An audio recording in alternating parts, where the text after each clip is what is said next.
But in the meantime, we're learning more about the 27-year-old man D.C. police say was shot and killed in Georgetown last night. Tarek Booke was an aspiring chef. He once worked just a few blocks away from where he was killed. Police call it a targeted attack. He was shot last night around 6 p.m. on M Street and 33rd, right in the middle of the shopping district in front of a popular D.C. spot, Georgetown Cupcakes. Delia Gonsalves is live on the scene now. And Delia, I imagine the community is still shaken and scared.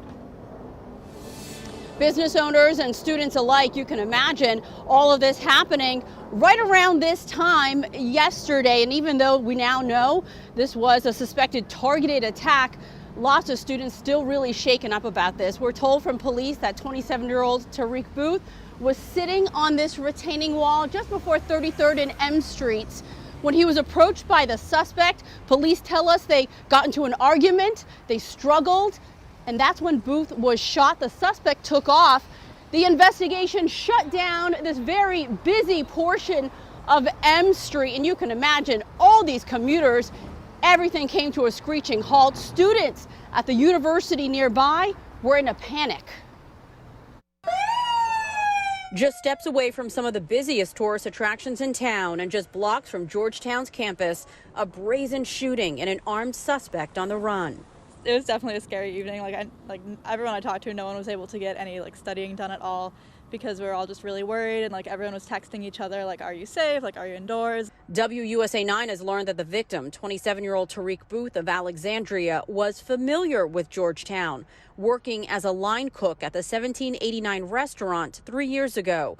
Monday evening, as police began investigating his killing, social media and group chats started buzzing about the shooting.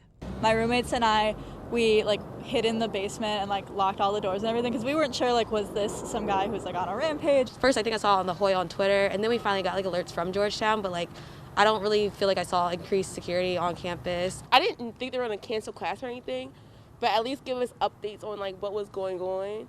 A university spokesperson tells WUSA 9 they sent an alert to students within an hour of the shooting and today stepped up security on campus. And as D.C. police continue to look for Booth's killer, Georgetown students remain on high alert, a posture that they say is all too familiar. What kid didn't have countless lockdowns and drills and, active shooters and whatever in high school? Part of me is kind of yeah, this is what it's like to get an education, that's a threat that exists sometimes. So it sucks, but it's not bad in a new and surprising way. That is stunning. He said this is what it's like to get an education nowadays. The threat of violence persists even when you're at a prestigious university just blocks away from the heart of Georgetown. Now, police are still looking for the suspect. As for the victim, I can tell you that I talked to his mother earlier today. She answered the phone. We had a short conversation, but she did share with me that her son was a kind and good person who had a bright future ahead of him. Delia Gonsalves, WUSA 9.